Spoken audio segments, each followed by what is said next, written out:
وہ چیز جو نظر نہیں آتی لیکن اپنا اثر ڈالتی ہے۔ آج یعنی 4 جنوری ایک بہت بڑے نام کی پیدائش کا دن ہے، سر آئزیک نیوٹن، جسے ماڈرن فزکس کا بانی سمجھا جاتا ہے کیونکہ یہ نیوٹن ہی تھا جس نے کائنات کو دیکھنے کا ایک نیا نظریہ دیا تھا۔ اس نے کشش ثقل دریافت کی تھی اور اسی کے بتائے ہوئے 3 مشہور قوانین آج بھی میں اور اب میٹرک کی کتابوں میں پڑھ رہے ہیں، لیکن میں آپ کو ایک دلچسپ بات بتاؤں۔ نیوٹن نے ایک کتاب لکھی تھی آپٹکس کے نام سے، اور اس کتاب میں نیوٹن کا روشنی کے متعلق ماننا تھا کہ یہ بہت چھوٹے چھوٹے ذرات سے بنی ایک انرجی ہے جسے کوئی اندیکھی شے اٹھائے ہوئے ہے۔ اس نامعلوم اور نظر نہ آنے والی شے کو نیوٹن نے ایتھر کا نام دیا تھا، یعنی کوئی ایسی طاقت جو نظر نہیں آتی لیکن اپنا اثر ڈالتی ہے۔ آپ کو پتہ ہے نیوٹن کی اس بات کو جان مینرڈ نے نیوٹن کی بائیوگرافی میں کوٹ کر کے یہ بات لکھی تھی کہ نیوٹن ہمارے دور کا پہلا سائنسدان نہیں بلکہ پچھلے دور کا آخر جادوگر تھا۔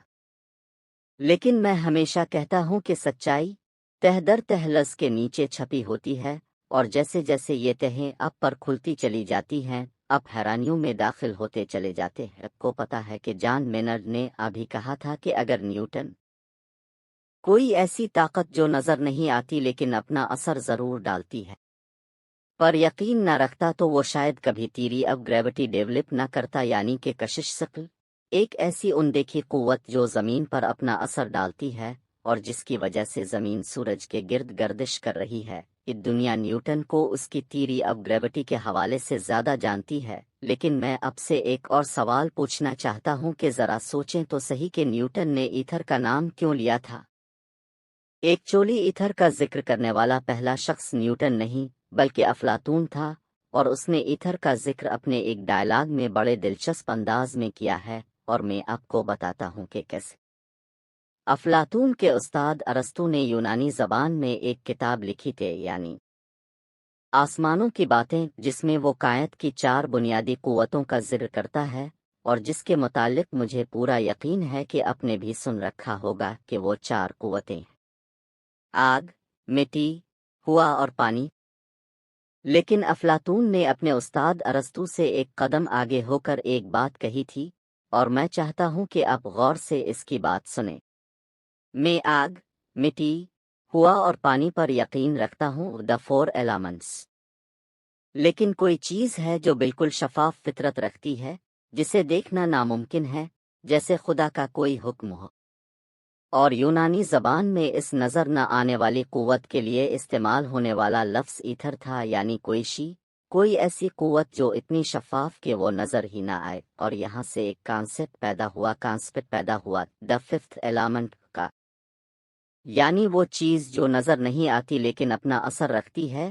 لیکن شاید یہ بات بھی اتنی دلچسپ نہیں ہے۔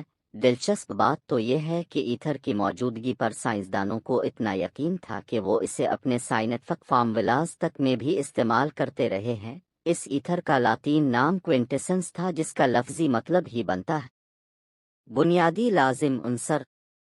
اور میں آپ کو 3 سمبلز دکھا رہا ہوں، جن میں سے پہلا کیو جیسا سمبل یورپ کے سائنسدان کوئنٹیسنس ایتھر کے لیے استعمال کرتے رہے ہیں کہ وہ چیز جو نظر نہیں آتی لیکن اپنا اثر ڈال رہی ہے۔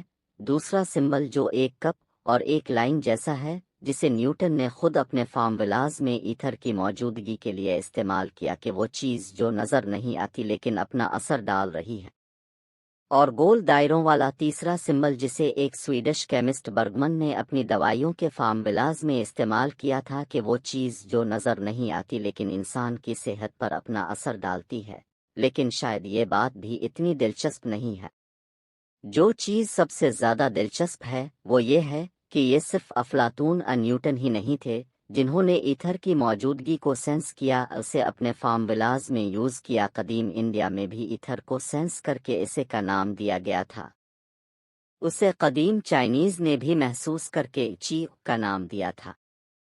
اسے پولینیشیا کے جنگلیوں نے بھی محسوس کر کے امانا کا نام دیا تھا۔ اسے ویسٹ افریقہ کے قبائل نے بھی محسوس کر کے ایسی کا نام دیا تھا۔ اسے نیو ایج فلاسفرز نے بھی محسوس کر کے قرد کا نام دیا تھا۔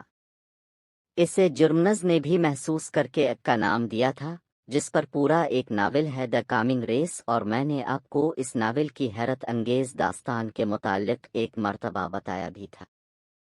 شروع میں نے آپ کو یہ بھی بتایا تھا کہ جیسے جیسے آپ پر سچائی کی تہیں کھلتی چلی جاتی ہیں، آپ حیرانیوں میں ڈوبتے چلے جاتے ہیں۔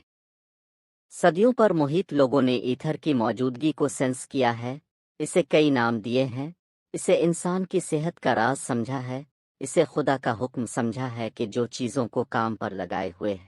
لیکن میں آپ کو ایک بات بتاؤں، اسے اسلام نے بھی ایک نام دیا ہے، برکت۔ برکت جسے میں نے بھی محسوس کیا ہے، سینس کیا ہے۔ 40,000 سالوں کا علم کی ڈاکیومنٹری لکھتے ہوئے، پوری کی پوری ڈاکیومنٹری شروع سے لے کر آخر تک اس پوری سیریز کو میں نے اپنے 2 ہاتھوں سے لکھا ہے۔ ایک ہی شخص کے لیے اتنا بڑا پروجیکٹ ایک ناممکن بات تھی۔ اگر اس میں برکت نہ ہوتی تو خدا کا ایک حکم، وہ چیز جو نظر نہیں آتی لیکن اپنا اثر ضرور ڈالتی ہے۔